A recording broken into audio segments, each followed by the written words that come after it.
ಎಲ್ಲ ಔಷಧಿಗಳು ಕೂಡ ಸಬ್ ಫಿಸಿಯಲಾಜಿಕಲ್ ಲೆವೆಲಲ್ಲಿ ಡೈನಮಿಕ್ಸಿಗೆ ಕಾಂಟ್ಯಾಕ್ಟ್ ಮಾಡ್ತವೆ. ಔಷಧಿಗಳನ್ನು ನಾವು ಬಾಯಲ್ಲೇ 90% ಬಾಯಲ್ಲೇ ಕೊಡ್ತೀವಿ. ಸಬ್ಲಿಂಗ್ವಲ್ ನಾಲ್ಗೆ ಕೆಳಗಡೆ ಇಟ್ಕೊಳ್ಳಿ ಅಂತ ಹೇಳ್ತೀವಿ. ನಾಲ್ಗೆ ಕೆಳಗಡೆ ಇಟ್ಕೊಂಡಿರುವಂಥದ್ದು ನರಗಳನ್ನು ನ್ಯೂರೋ ಟ್ರಾನ್ಸ್ಮಿಟರ್ಸ್ ಪ್ರಕಾರ ಬ್ರೈನಿಗೆ ತೊಗೊಂಡೋಗಿ ಅದು ಆರ್ಡರ್ ಕೊಡುತ್ತೆ. ನನ್ನ ಮೆಡಿಸನ್ ಅಲ್ಲ ನಿಮ್ಮನ್ನು ಸರಿ ಮಾಡೋದು. ದೇವರು ನಿಮ್ಮೆಲ್ರಿಗೂ ಕೂಡ, ನಿಮಗೆ, ನನಗೆ, ಈ ಎಲ್ಲ ಜೀವಿಗಳಿಗೆ ಹುಟ್ಟಿದ ದಿವಸನೇ, ನಾವು ನೀವು ನಾನು ಹೇಳಿದೆ ಅವತ್ತು, ಸ್ಪರ್ಮು ಇದು ಸೇರಿದ ದಿವಸನೇ ದೇವರು ನಿಮಗೂ ನಮಗೂ ಒಂದು ಶಕ್ತಿ ಕೊಟ್ಟಿದ್ದಾನೆ. ಆ ಶಕ್ತಿ ಇರೋದ್ರಿಂದನೇ ಈ ಎಲ್ಲ ಡಾಕ್ಟ್ರು, ಈ ಎಲ್ಲ ಆಸ್ಪತ್ರೆ, ನನ್ನನ್ನು ಸೇರಿಸಿ ಈ ಎಲ್ಲ ಔಷಧಿಗಳು, ಈ ಎಲ್ಲ ಬಿಗ್ ಮಯನ ಅರಮನೆ ಇವೆಲ್ಲ ನಡೀತಾ ಇರೋದು. ಏನದು? Spontaneous intelligent selective repairing capacity. ಓಹೋ. ಅದು ನಮ್ಮಲ್ಲೇ ಇದೆ ರೀ. ನೀನು ಔಷಧಿ ತೊಗೊಂಡೇ ಇದ್ರೂ ಸರಿ ಹೋಗ್ತೀಯಾ? ಅದಕ್ಕೆ ಹಳೆ ಕಾಲದಲ್ಲಿ ಈಗ ಜ್ವರ ಬಂದ್ರೆ ಒಂದ್ 4 ದಿನ ರೆಸ್ಟ್ ತಗೊಂಡ್ರೆ ದೇಹನೇ ರೋಗ ನಿರೋಧಕ ಶಕ್ತಿಯಿಂದ ಫೈಟ್ ಹೌದಲ್ವಾ? ಮಾಡ್ತಿತ್ತು. ಹೌದಲ್ವಾ? ಮತ್ತೆ ಇದು ನಿನ್ನ ಮೆಡಿಸನ್ ಹೋಗಿ ಕೆಲಸ ಮಾಡೋದು. ನೀವು ಎಲ್ಲದನ್ನು ನಿಮ್ಮ ಕೈಗೆ ತೊಗೊಂಡ್ಬಿಡ್ತೀರಾ. ಏನು? ಬಿ ಪಿ ಜಾಸ್ತಿ ಆದರೆ ಕಮ್ಮಿ ಮಾಡಿಬಿಡೋದು. ಇವೆಲ್ಲ ಶಾರ್ಟ್ ಕಟ್ ನಾವೇ ಹುಡ್ಕೊಂಡಿರೋದು ಅಂತೀರಿ. ಹುಡ್ಕೊಂಡಿರೋದಲ್ವಾ?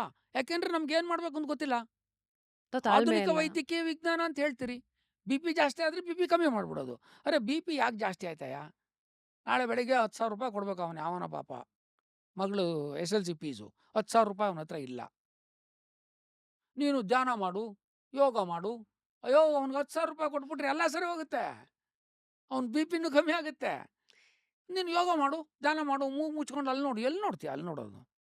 ಈ ಪ್ರಜ್ಞೆ ಡ್ರಿವನ್ ಅಂತ ಹೇಳಿ ನೀವಿದೆ. ಆ ಪ್ರಜ್ಞೆಗೆ ಎಲ್ಲ ಚುಚ್ತಾ ಇರತ್ತಲ್ವಾ, ಅಲ್ಲಿ ಸರಿ ಹೋದ್ರೆ ಎಲ್ಲವೂ. ಸೊ ನಮ್ಮ ಔಷಧಿಗಳೆಲ್ಲ ಹ್ಮ್. ಡೈನಮಿಕ್ ಲೆವೆಲಲ್ಲಿ ಶಕ್ತೀಕೃತ ರೂಪದಲ್ಲಿರುತ್ತೆ. ನಮ್ಮ ಪ್ರಿನ್ಸಿಪಲ್ಲೇನೆ ಮನುಷ್ಯನೂ ಒಂದು ಶಕ್ತೀಕೃತ ಚೈತನ್ಯದಾಯಕ ವ್ಯಕ್ತಿ. ಅವನಿಗೆ ಅದೇ ಪ್ಲೇನಲ್ಲಿ ಮೀಟ್ ಆಗಬೇಕು ಅನ್ನೋದು ಹೋಮಿಯೋಪತಿ ಥಿಯರಿ. ನೀವು ಕೇಳಿದ್ರಿ 4,000 ಔಷಧಿಗಳಿದೆ ಅಂತ. ಖಂಡಿತ. ಅದು ಯಾಕೆ ಅಂದರೆ ಹಾನಿಮನ್ರು ಕೂಡ ಏನು ಮಾಡಿದರು ಅಂದರೆ, ಅವನಿಗೆ ಸಿಂಕೋನಾ ಬಾರ್ಕಿಂದ ಶುರುವಾಯಿತು. ಕಹಿ ಒಂದೇ ಕಾರಣ ಅಲ್ಲ ಅಂತ ಶುರುವಾಯಿತು. ಅದು ತೊಗಟೆಯಿಂದ ಫಸ್ಟ್ ಶುರುವಾಗಿದ್ದು. ಬಟ್ ಅದೇ ಥರ ಅವನು 70 ಇವತ್ತಿನವರೆಗೂ ಕೂಡ ಪ್ರಪಂಚದಲ್ಲಿ ಯಾವುದಾದ್ರೂ ಒಬ್ಬ ವ್ಯಕ್ತಿ ತನ್ನ ಮೇಲೆ, ನಮ್ಮಲ್ಲಿ ಔಷಧಿಗಳನ್ನ ನಾಯಿ ಮೇಲೆ, ಮಲದ ಮೇಲೆ, ಹಸು ಮೇಲೆ, ಕತ್ತೆ ಮೇಲೆ, ಇಲಿ ಮೇಲೆ, ಅದ್ರ ಮೇಲೆಲ್ಲ ಮಾಡಲ್ಲ. ಪ್ರಾಣಿ ಮೇಲೆ ಯಾಕೆ? ಮಾಡಲ್ಲ. ಅದು ತಿನ್ನೋದಲ್ಲ, ನಾವು ತಿನ್ನಲ್ಲ. ಓಹೋ. ಒಂದು ಕತ್ತೆ ಮೇಲೋ ಹಸು ಮೇಲೋ ಮಾಡ್ತೀರಾ. ಹಸು ಕರು ಹುಟ್ಟಿದ ದಿವಸನೇ ಎದ್ದು ನಿಂತ್ಕೊಳುತ್ತೆ.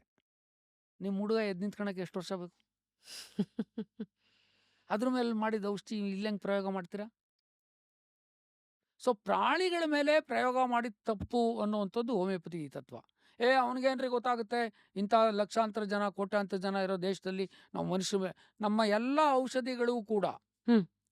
ಆರೋಗ್ಯವಂತ ವ್ಯಕ್ತಿಯ ಮೇಲೆ ಸಿದ್ಧೀಕರಿಸಿ, ಶಕ್ತೀಕರಿಸಿ ಔಷಧಿಗಳನ್ನಾಗಿ ಮಾರ್ಪಾಡು ಮಾಡಿದ್ದೀವಿ. ಅದರಿಂದ 100% safe. There are no side all effects. Human tested. ಇವು ಹೆಲ್ತಿ ಹ್ಯೂಮನ್ ಬೀಯಿಂಗ್ಸ್ ಮೇಲೆ ಮಾಡಿದ್ದೀವಿ.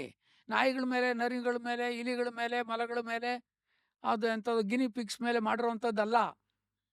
ಆ ಡಿಫ್ರೆನ್ಸೇ ಯಾಕೆ ಸರ್? ಹೆಂಗ್ ಯಾಕೆಂದ್ರೆ ಬಂತು? There is a basic biological law which says the lower order animal serum should not be crossed with the higher order of animal. ಮನುಷ್ಯನ ಜೀವಿತಾವಧಿ 100 ವರ್ಷ.